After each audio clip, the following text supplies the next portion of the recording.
పశ్చాత్తాపం పొంది దేవునికి క్షమాపణ చెప్పాలని గత వైసీపీ ముఖ్యమంత్రి ఆనాటి టీటీడీ చైర్మన్ ప్రజలకు రెచ్చగొట్టి అలజడి సృష్టించాలనుకుంటే చట్టం చూస్తూ ఊరుకోదని డాక్టర్ గొట్టిపాటి లక్ష్మి హెచ్చరించారు. ప్రజల ఆస్తులను దోచుకున్నారు, బడుగు బలహీన వర్గాలను దోపిడీ చేశారు, 5 ఏళ్ల ప్రజాస్వామ్యాన్ని ఖూనీ చేశారు. చివరకు వెంకటేశ్వర స్వామి లడ్డులో నెయ్యిలో కల్తీ చేసి అడ్డంగా దొరికిపోయారు. ప్రమాదకరమైన కెమికల్స్ ఆయిల్స్తో నెయ్యి తయారు చేసి పాలు వాడకుండా 250 కోట్లు దోచుకున్నారని సుప్రీంకోర్టు నియమించిన సిట్లో అడ్డంగా దొరికిపోయారని, దొరికిపోయిన దొంగలు దేవుడికి క్షమాపణ చెప్పకుండా రాష్ట్రంలో అలజడులు సృష్టించే ప్రయత్నం చేస్తున్నారని వారన్నారు. అందులో భాగంగానే అభివృద్ధి ప్రయోజనంలో సైకో బ్యాచ్ గొడవలు సృష్టిస్తే ప్రభుత్వం చట్టపరంగా చర్యలు తీసుకుంటుందని అన్నారు.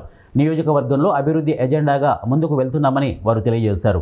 అక్కడ రోడ్ అంతా బ్లాక్ అయిపోయి ప్రజలకు ట్రాన్స్పోర్ట్ అది చాలా ఇబ్బందికరమైన పరిస్థితిలో ఉండగా అది ఇప్పుడు కుర్చేడు అటువైపు రోడ్ నుండి ఆ డ్రైన్ అంతా కనెక్ట్ అయ్యి మొత్తం చింతలపాలెం వరకు వెళ్ళేలాగా, ప్లస్ నెక్స్ట్ ఇప్పుడు అది 55 లక్షలకు గాను, నెక్స్ట్ దాని ఎక్స్టెన్షన్ 30 లక్షలకు గాను, అట్లాగే అక్కడ ఉన్న పైప్ కల్వర్ట్ డ్యామేజ్ అవటం వల్ల అది కూడా కలెక్టర్ గారి దృష్టికి తీసుకెళ్ళాము.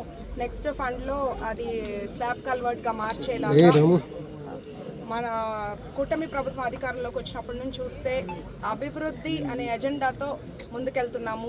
ఎక్కడ ప్రజలకి ఎటువంటి ఇబ్బంది లేకుండా, అట్లాగే సంక్షేమం అందరికీ అందాలి, ప్రజలందరూ సంతోషంగా ఉండాలి, ప్రశాంతంగా ఉండాలి, ఎటువంటి కక్ష సాధింపులు ఉండకూడదు, విధ్వంసం ఉండకూడదు అనే కాన్సెప్ట్తో అనే పద్ధతిలో ముందుకెళ్తున్నాము.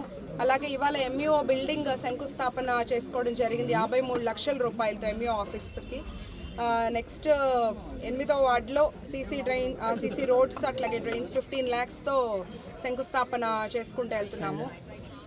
కూటమి ప్రభుత్వం ఎప్పుడు కూడా అధికారంలోకి వచ్చినప్పటి నుంచి మనం చూస్తే ఎప్పుడు అభివృద్ధి సంక్షేమం ప్రజలందరికీ అందాలి.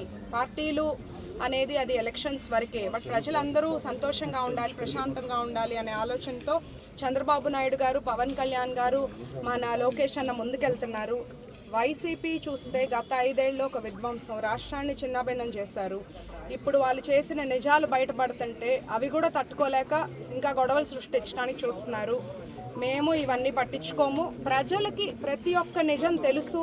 ప్రజలు వాళ్ళకి 11 సీట్లు ఇచ్చి ఇంట్లో కూర్చోబెట్టినా కూడా ఇంకా వాళ్ళలో మార్పు రాకుండా ఇంకా విధ్వంసం, ఇంకా అల్లర్లు చేయడానికే చూస్తున్నారు. ఇప్పుడు చూస్తే తిరుపతి లడ్డు క్లియర్గా సుప్రీంకోర్టు ఏర్పాటు చేసిన సిట్లో తెలిసింది కల్తీ నెయ్యి ఉందని.